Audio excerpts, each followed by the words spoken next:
to be a fun one for me today. And I know some of you are like, Alethea, you always say this is a truly incredible guest, but I mean it because this guest that I have up here, her name is Jenny Burba. And when I say she and I go all the way back to high school, we truly do. That's when I first met this remarkable woman. And before I go more in depth with that, I'd like to say welcome to the Power Transformation Podcast, Jenny.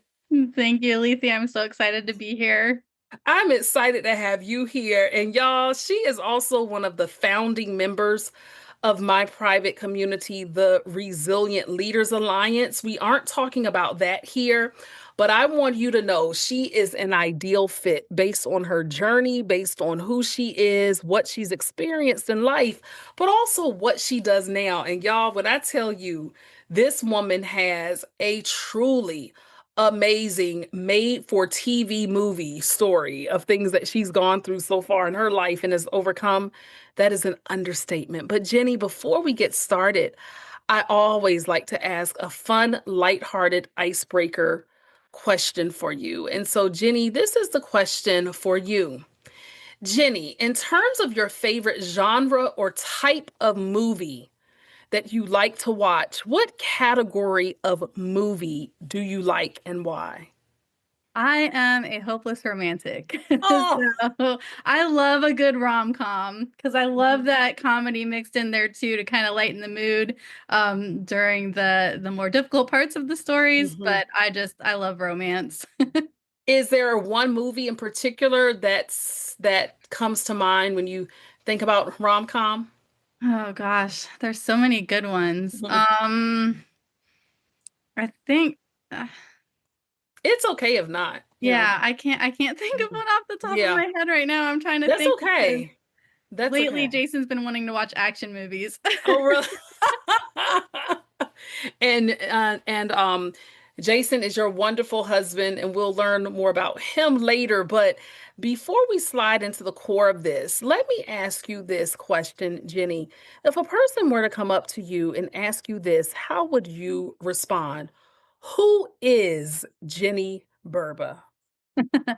You Mhm. know, that used to be a really loaded question for me because I was asked that recently and I started listing off who I was and they're like, "Well, that's what you do, but that's not Um, who you are." So I mhm. realized I spent a lot of my life uh thinking of myself in versions of other people.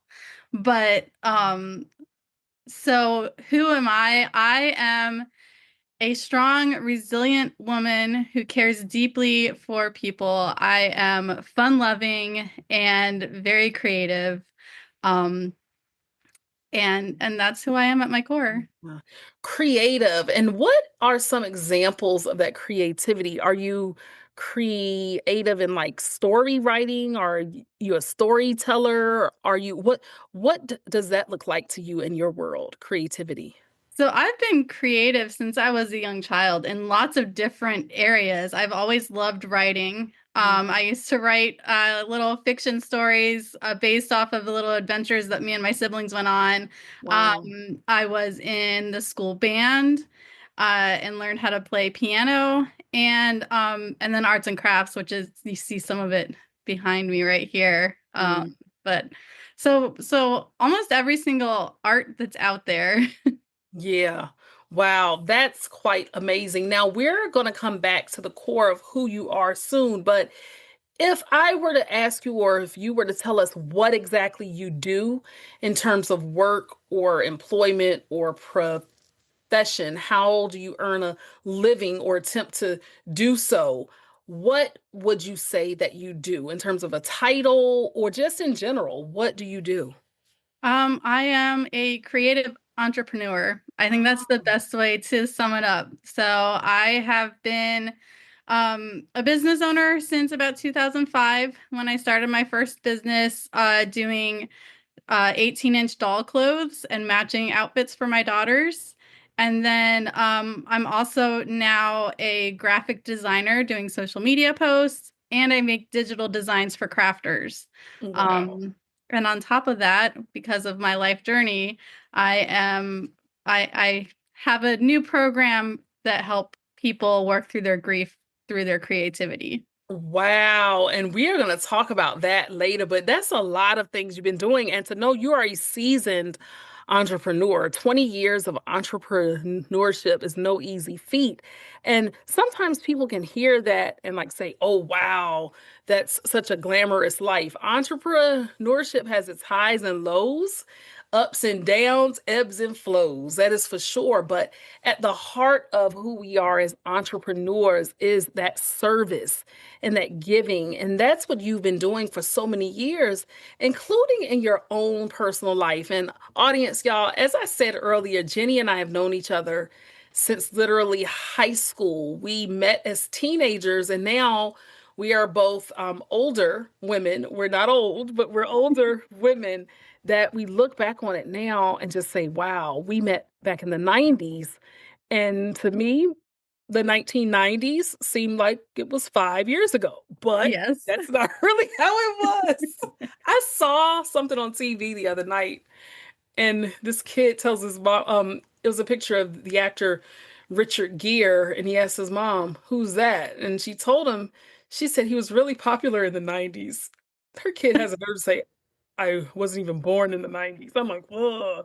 But talking about Right. the 90s, um, we are going to kind of go back some because on a more serious note, your story and journey has been marked with so much, so many good times and sometimes that weren't so great as well.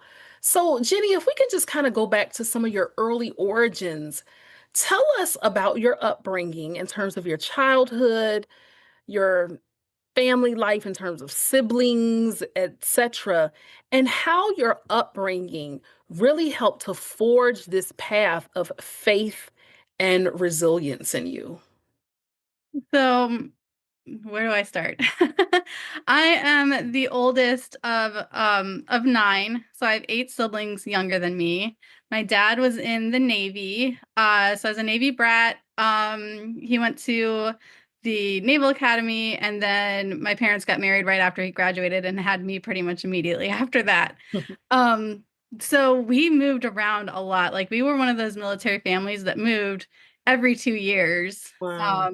So I was constantly having to basically start over and meet new friends and make new friends, um, which was hard, but I think that's where I think that's really where I started to become resilient. That resilience was Mhm. um something that I had to become so young because it was always starting over and adapting to new things, new cultures, because we lived in Hawaii once.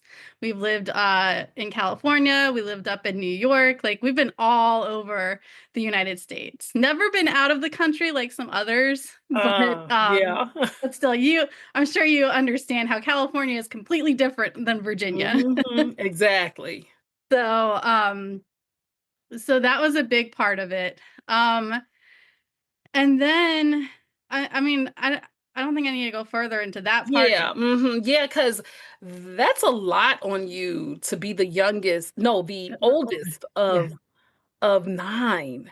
That is absolutely a not. And if it could have been a predictor for your future, and we will talk about that, wow is all I can say is wow. And what's so amazing about us, Jenny, is that we met through, I won't say a mutual friend because he was more than a friend to you, but we met through a man named Sean Roberts. And Sean and I were very good friends back in high school, and we couldn't have been any more opposite in so many ways, but yet we were really great friends. He was like a brother to me. And the funny backstory, audience, about this guy named Sean, we had different classes together. We were in the same high school graduating class. But what was so cool and different about Sean is that Sean was studying to be a priest after high school. And there was a young lady that liked Sean, but he didn't necessarily feel the exact same way about her. And he said, no, I don't really think that I like her. I hope she's doing well in life. But then one day, Sean comes to me in Spanish class. I'll never forget. He says, Alethea, I'm not going to be a priest anymore. And I say, okay, why not? What happened? He literally says, I'm in love. So I, being the jokester I am, said, yeah, you're in love with Jesus. He's like, no, I'm in love. And I was like, what are you talking about? So I said the other person's name. He says, no, Jenny.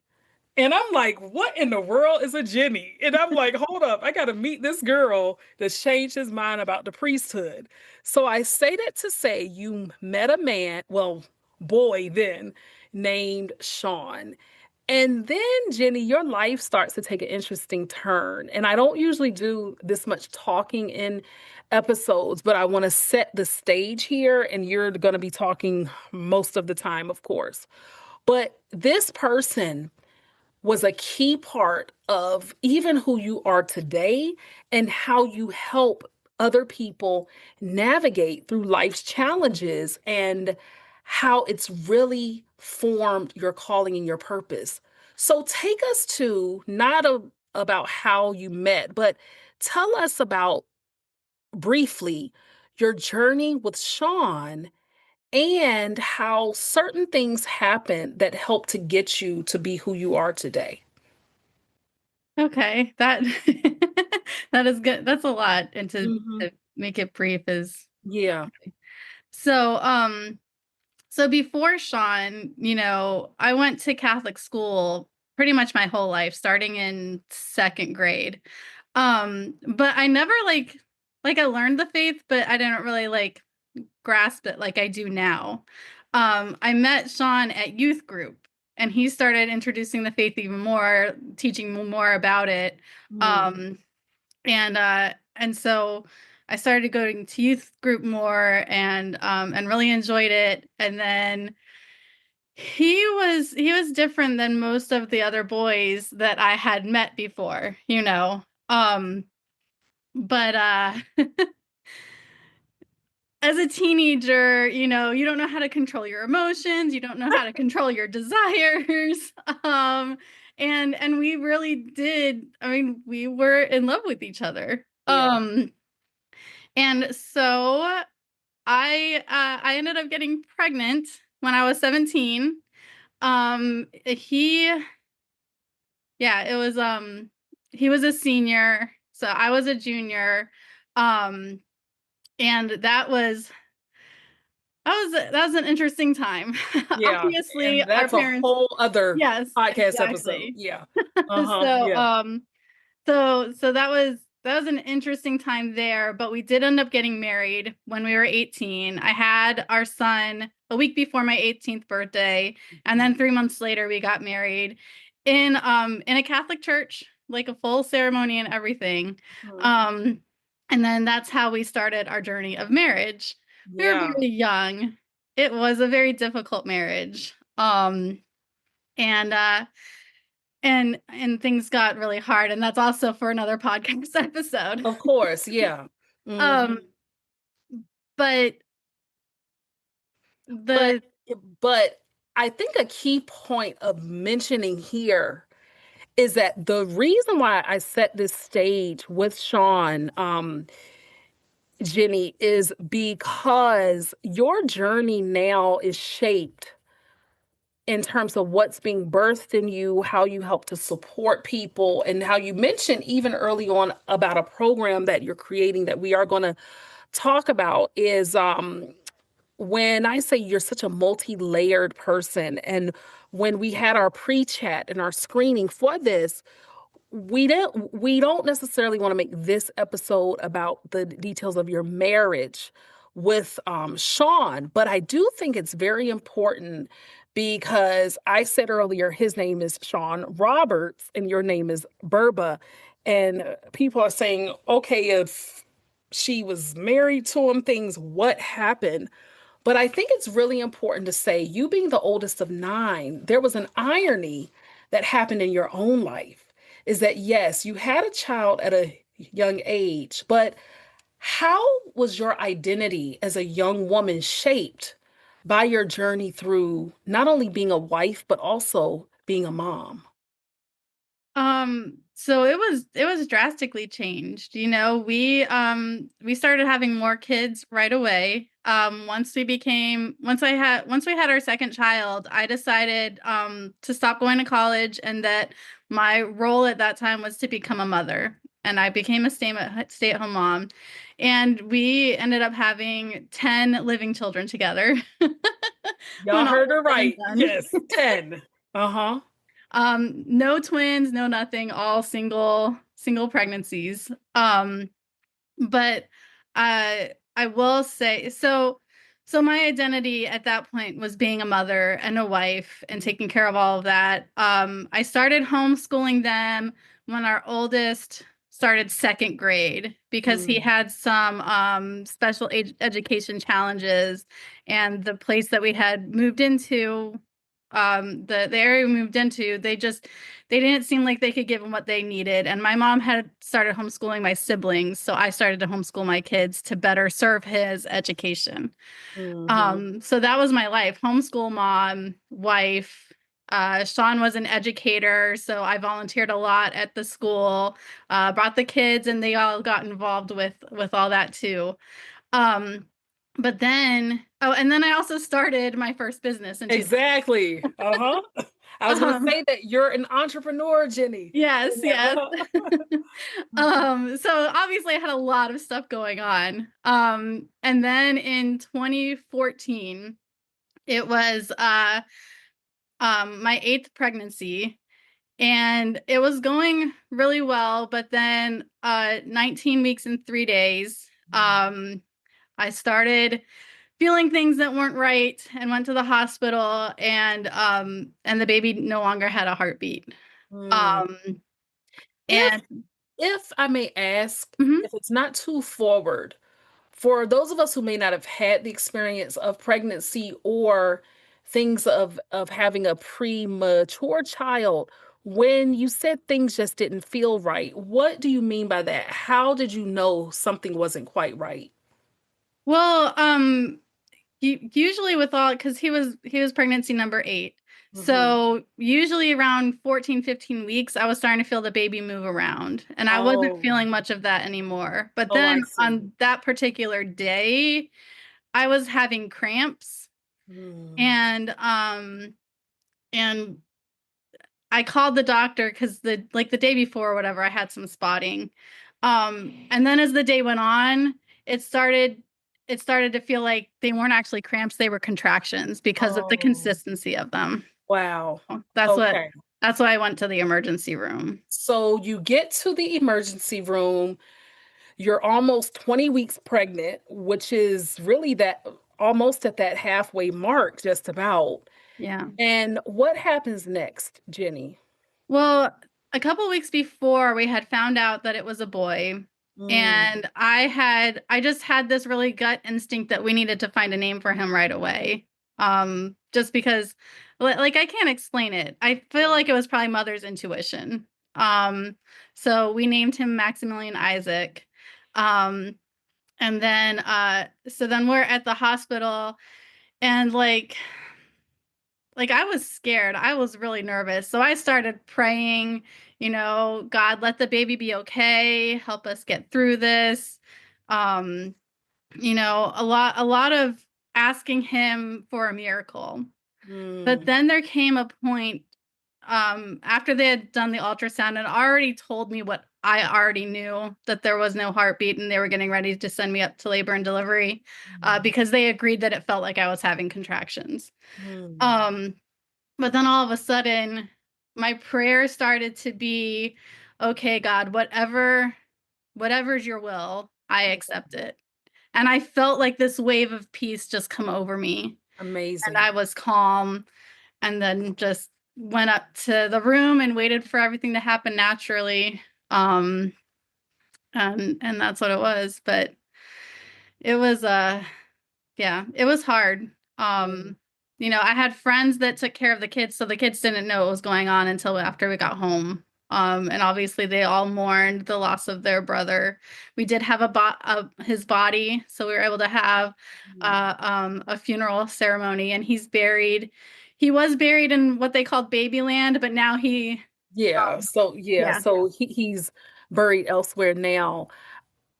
I want to stay there just briefly because you have found a way to transform pain into purpose and to have delivered a baby that there was so much hope and dreams and vision about how your child's life would be. In that moment, although you said yes, you prayed, you had peace about it, how did you cope with navigating the loss of Max while still being the mother to your other seven children at home? It was a huge struggle, like really, and I beat myself up a couple times because that happened on December 7th. I think it was like December 19th or something. Sean's orchestra was playing at the National Christmas Tree up in Washington, D.C. And so I had to pack up the kids and get them all ready to go up there and watch that. And I forgot something because my youngest at that point was Juliet. I think she was just over a year old. So there wasn't a huge gap between her and when I got pregnant with Max. And I had forgotten something for her. And I like blamed myself, that I'm mourning this other baby, but I have this other baby I should be taking care of, and I'm forgetting things. But I also did start writing a blog. And that blog actually starts on day 3 of my grieving process. And I kept that private for a really long time. It was mostly just for my use to get everything that I was feeling out. Because I was Hmm. questioning my faith. I was angry. I was, so many different emotions that I was going through.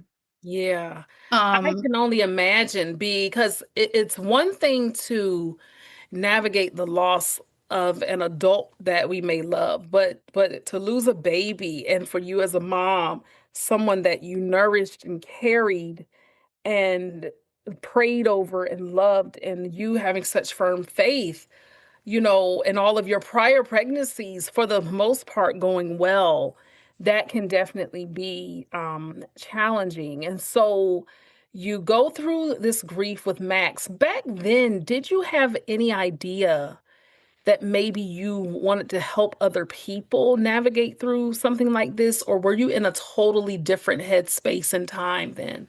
I was in a totally different headspace and time for a while, probably for those first 6 months. Then Mm-hmm. after 6 months, I started sharing my blog with specific like family members and friends that I trusted. And then there were people that were coming to me that I had not known had had miscarriages, telling Mm-hmm. me how much reading my blog helped them. And I'm like, oh, wow.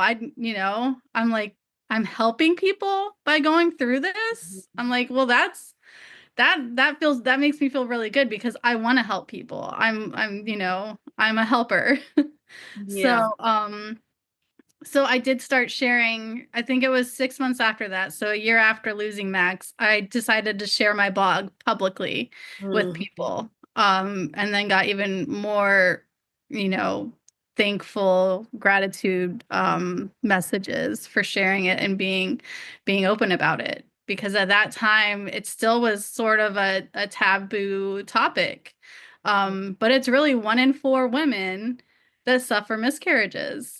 That's true. And, I shared with you years later, and it's something even on my platforms, I still don't really talk about because although it's been a long time for me, you know, my experience was different. I definitely wasn't that far along, but I miscarried many years ago. And um this part is going to sound terrible, but I don't mean it against the baby. One of the joys is that with God taking back my child, I didn't have to deal with the father for the rest of my life. Not saying he was a terrible person, but I look back on that now and I'm like, wow. But there is that part where every year, girl, I'm not kidding you, every year I think about, especially on Mother's Day, think about how old my child, how old she or he would have been. And then with me being 43 now, I'm like, wow. I would have had my baby at 21. So I'm saying like, wow, they would have been this age and maybe they would have had kids by now. It's all of these would haves could have possibly happened. But the joy in your journey, Jenny, and I say this as a segue, is although Max was the eighth pregnancy, it's almost as if that your weeping was turned into joy. Weeping may endure for night, but joy comes in the morning. Because what happened after that in terms of motherhood?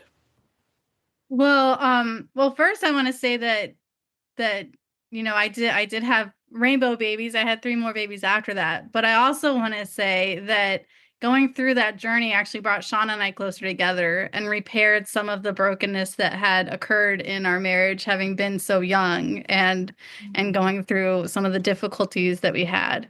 Hmm. Um, Wow. yeah. So, That so speaks it, volumes. Yeah. yes, And exactly. yeah, and to have three more babies is quite powerful. And so here you are navigating being a mom, marriage. And so what's so amazing to me, Jenny, is this platform that you have now about healing through a particular modality. Was that all birth? And in what way was it all birth or from loss? Explain to us another profound loss that affected your life that led you to who you are now. In 2021, during COVID, both Sean and I ended up in the hospital. Um, I made it back home in 3 days, but he never made it back home. He was in the hospital for, I think, almost a month. Yeah, just shy of a month. They had put him on a ventilator. They had tried so many different things, but just nothing was working. Um, and it was hard because that was another, like, it's like, God, what are you doing? We have 10 children and you're taking my husband away from me. I don't Mhm, understand this at all, mhm, it mhm. was it was really hard trying to wrap my brain around that. But having already gone through the grief with Max, I already learned that God uses all things for good, you know? And so even though that this was tragic and scary and hard, deep down I knew it was going to be okay in the end. Um Interesting. yeah. Because something that you did that I don't think that you noticed, which, yes, you're healed from it and you're in a different space now, but you didn't actually say what happened. You implied it. But Sean died Yes. and left you in that space of being a widow, a young widow. Yes. Jenny, how did that experience of widowhood at such a young age, how did that actually in turn allow you the opportunity to find yourself again? So, um while while Max did start healing our marriage, there was still a lot of rockiness there. So, what was really unique and weird for me, when my friend picked me up from the hospital after Sean had died, she asked me to talk about him. And the Mm, first words that came out of my mouth were, "He was not always a good man." Like that, hearing those words come out of my mouth shocked me, and I think it shocked my friend too. So that was a trigger that made me start looking at myself more, because I mm, obviously had places that I needed to heal, that obviously my subconscious recognized because those were the first words that came out of my mouth, but that I didn't necessarily consciously recognize until that moment. wow. Yeah, it was. So that's where I started realizing, who am I without Sean? Who am I? I'm no longer a wife. And then it started making me think, well, who am I without my kids? Because they're gonna grow up, and go on into their own lives. Um, but I loved being married. I loved having a person to go through life with. So I was not only mourning the death of my husband, I was mourning the future that we had started planning with each other, you Oh. know? And I started mourning because when I was sitting at his bedside before he actually passed, I remember praying, God, this is not how our story is supposed to end, Mm. because I knew there was still healing to happen. And we had plans. And so it was like probably only a couple months after he passed away that I was really, I knew I didn't want to be alone for the rest of my life. I wasn't even 40 yet. I wanted, like I said, I loved being married. I wanted to have a partner in life that I could grow old Mm. with. Um, and that I could, share experiences with the kids with, because you're really excited when they achieve something. If you have no one else to tell, oh, you know, Zach just did this, isn't this amazing? I can tell my Mm. parents and stuff, but it's not the same as having like a best, like a, it, I don't know. It's hard to Yeah, explain because having a spouse is different than having a best friend. They are your of best course. friend. So, um, Exactly. And yeah. so I think everything you're saying is loaded and it makes sense. And it begs the question because there could be someone listening to this or watching this, whether they're a husband or a wife or a widow or widower, who may say, "Ooh, sheesh, I've got this person here. We've created a life together. But if I think about it, they're not necessarily a rotten person, but I'm conflicted because I'm feeling this way where I'm starting to say everything that glitters isn't necessarily gold." How do you process all of that, Jenny? How do you find your way to grieving, healing, but also being open to the possibilities of renewal and joy while not discounting the man you were with? Does that make sense? Yeah, it does make Yeah. sense. But how do I explain that? Yeah. Any Um, way that you want, there's no right or wrong. yeah, I Yeah. I mean, I we still have pictures up of him in the house. Hmm. I share stories and memories. Um, but I also recognize, and there was a lot of judgment, and Hmm. there were a lot of friends that don't talk to me anymore. That were probably more friends with him than they were with me. Oh, I see. I Yeah. got, okay. I see. Um, but I had to realize that I am my own person, that no Mhm. one else defines who I am other than me and God and That's what right. God has uh has in store for me. Mhm. So I started doing a lot of inner work. I found well, I did talk to a therapist for a while and worked through a lot of stuff with them.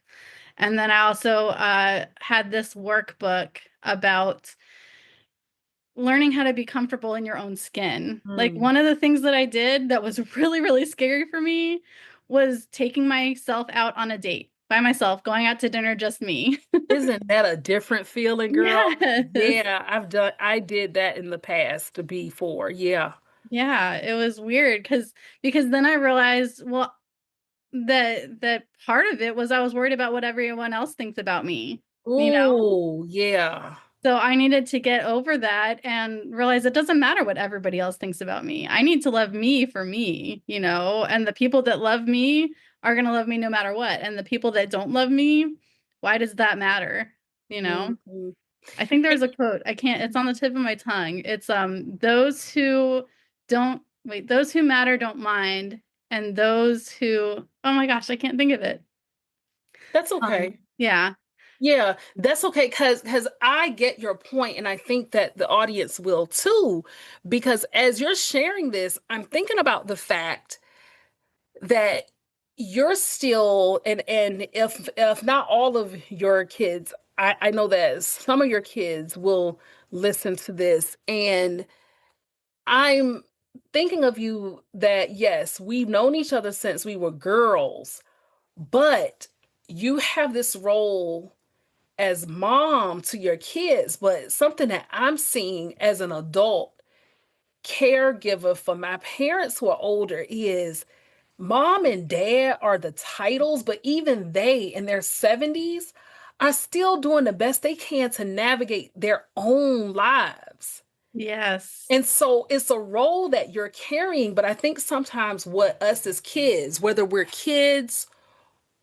adults, is that you're a real human being really still trying to figure yourself. And to the children, the parent can almost look like they have it all together, or they're the ones that supposed to sub they're supposed to have all of the answers, when at times you just don't. And so for you to say that no one else defines you is quite powerful.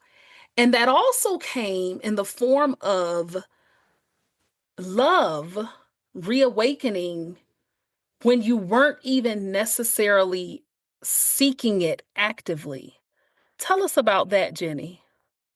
So, well, I don't know if seeking it actively is not seeking actively is correct. I guess at that particular moment I wasn't, because I had one Yeah, relationship yes. So that tell me if I'm wrong. What I'm trying to say, and I could be wrong, you weren't like intentionally seeking Jason out or anything like that. You understand what I'm trying to say? I Or think or so. were you at a point where you were open to it? No, But when I met Jason, I was at a point where I was open to the idea of getting remarried. got you. Because yeah, Okay. because I had already made that decision. I mean, and that was something that Sean and I had talked about, was if one of us were to die Uh, before the other and we were still young, God forbid, which obviously did happen, that we would want the other person to find someone and be happy. We wouldn't want oh, them to be alone or raise the kids by themselves. so this makes the question better then, because I've never asked you like that part, like, were you open to it? Were you not ever? You know, I didn't care either way. I was just happy for you. But let me rephrase this then, because I think this is a key thing here that I think can be healing and liberating for others who might be in a similar situation where they're out of a marriage. You have the experience of being a widow, but say a person has a similar situation and they may want to, but other people might think it's too soon or too quickly. How did you come to that point and that peace? Yes, you and Sean talked about it, but what made you continue to just step out in faith, put the blinders on from the blockers, not blinders, but blocking out everyone else and having that courage to say, hey, I'm going to take a risk and a chance at love, not out of desperation, but out of the fact that this is what I know is right. Well, thankfully I did have a lot of very supportive friends, and my parents were very supportive of me, and you were probably one of the most supportive through all of this, which Mm, really helped because you knew Sean before you knew me. mhm. Um, And but you had all them kids, girl. You needed somebody. I'm I know, sorry. You needed a right? man, girl. You had I all them will say children. that was one of the things I struggled with, was just, I'm like, who the heck is gonna want me with 10 kids in tow? Like, they would have to be crazy to actually want that. Um and but then the other thing that I do want to go back on is this judgment. There were people that were telling me, you shouldn't be dating right now. You should be focusing on your children. And Mm, I'm like, hold up. I am my own person. In order for me to be the mother that my kids need, I need to be healthy and happy. mm, Me being stuck in a dark place, moping around, and only focusing on them and nothing else is not healthy, and it would not do them any good. So that is one of the reasons why I felt like dating and finding someone else was okay, because also my youngest was 5 months old when Sean died. And I also felt like my younger children deserved to have a father, Mm. even if they couldn't have their biological dad, they still deserve to have a father.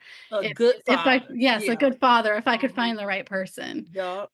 And girl, dating in your 40s and dating after you've already been married once, like Mhm. it's a double-edged sword because at that point in your life, you already know what you want. You know what you don't want and won't tolerate, and you know what you want and what you're looking for. Mhm. Although still at the same time, Jason is not someone that I would have just picked off the street and started talking to, Mhm. which is funny to me. Yeah. But because of other people that I had met before I met Jason, I decided that I needed to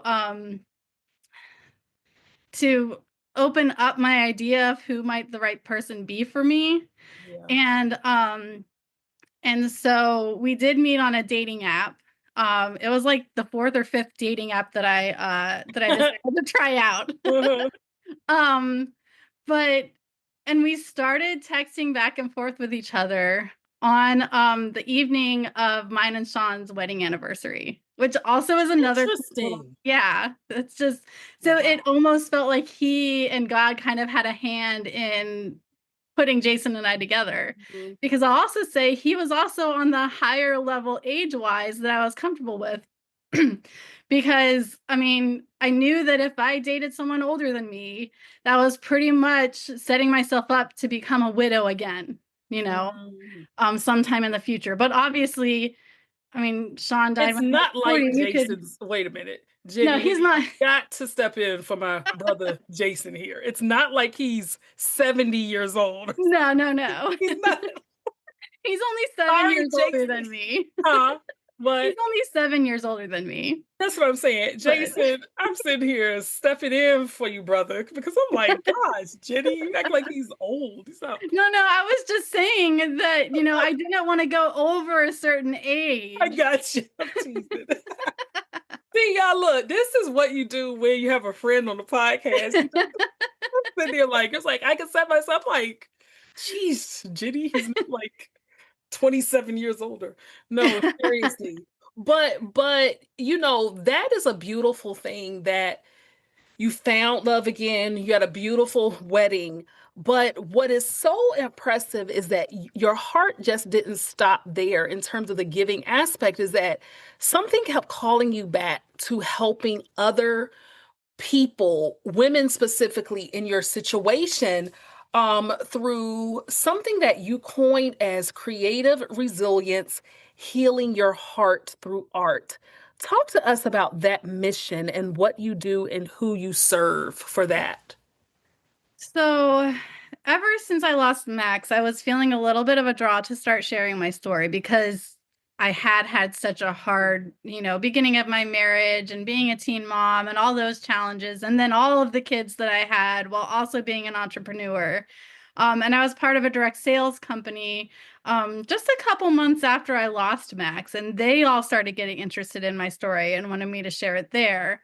Um, and then after Sean passed away, I went to a women's retreat just a month after I lost him. And the priest who was in charge talking, like giving the talk at this women's retreat, was talking about sharing your story. And if God gave you a story to share, there's someone out there that needs to hear it. So I wrote that down. I'm like, yeah, okay. And then obviously the next several years was like a roller coaster between trying to figure out the next best steps for me and my kids. And then Jason and I got married in July of 2023. And in the midst of that, we moved from Gloucester to Chesapeake before I met Jason. I met Jason in Chesapeake. And then after he and I got married, we moved to North Virginia, yeah. Carolina. Uh-huh, in Virginia. Yeah. So And 2 moves in 2 Gloucester years is a lot. And Gloucester, for people who aren't really aware of the geography, Gloucester, so probably about a good 40, 45 minutes, From give or take, Chesapeake. from Chesapeake. Yes, Virginia. Yeah.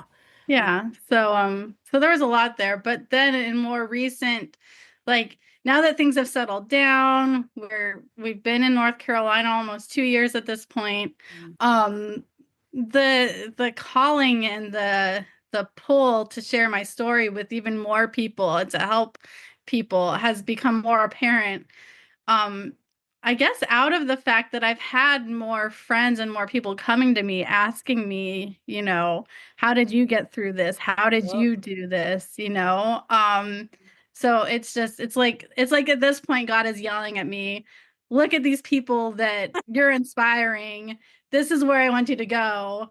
Open yourself up to help more people. Wow, wow. And so, what exactly does the program do? And I know that we're just about out of time. I could talk to you forever, but tell us about what your program or your workshop does. How are you helping to heal people or will help them? So, because of my creative background and how much I love arts and crafts and creating and everything, I wanted to combine my story and helping people with creativity. Because throughout my whole story, we didn't really touch on it a whole lot. I've always done something creative, and it's always helped me, you know, not focus on the bad, have something good and fun that I could be focusing on as well. So the program it has a foundation in the Christian faith. So we will be praying and reading Bible verses and discussing how God uh, uses our pain for a purpose. Mm. He uses everything for good. And then within that program, we'll also have an arts and craft type activity based on the topic that we're talking about. Um, the very first workshop is doing a collage of your loved one or a life challenge that you're trying to get through. And so Mhm. then it becomes a memory or memento, a keepsake for you to put somewhere in your room to focus on as you start going through this journey. And I will be launching a 12-week program off of this 2-hour workshop. And so each week is going to be a different topic that grows you from grief to grace. Wow. And audience, by the time you all get this, that first group would have already been going, but this is something Jenny plans to not just offer, but expand on as time goes on. And so it is something worth considering. And if a person says, well, this sounds really great, but I don't live in North Carolina, so I don't know how I could participate or support you. What would you tell them? So it's a completely online program. We will for the initial workshop is a 2-hour Zoom call, and we'll meet on Zoom and we'll do it all together on Zoom. And then the 12-week program is once a week on Zoom with a private community to keep in touch with everybody. And how can people connect with you? Because you're also a graphic designer and you do so much more and you speak and you're on stages and podcasts. So, how can a person connect with you just to start learning a bit more about you? Where's the best place they can contact you? So probably the easiest, best place is to go to burbadesigns.com. All my social media links are on there, as well as a link to the Creative Resilience Healing website. But on Facebook, I am Jenny Burba. Thank you. And Jenny, as we come to a close, when you think about who you are now as this amazing woman who has gone through so much, yet come back even stronger and more victorious on the other side, what are you the most happy about in terms of your journey, in terms of who you are today? What makes you most proud of yourself? Um, I feel like I stand up straighter and I Mm. smile bigger, and I don't let people push me around anymore. But I also will say that I'm really proud of watching the progress my children have made. And I Mm. know that they've made the progress they've made because they've watched me become strong as well. Thank you for tuning in to this episode of the Power Transformation Podcast. If you enjoyed this episode, be sure to follow or subscribe, leave a 5-star rating, and write a review. It helps us inspire even more listeners. And don't keep it to yourself. Share it with someone who could use a little power in their transformation. Until next time, keep bouncing back, keep rising, and be good to yourself and to others.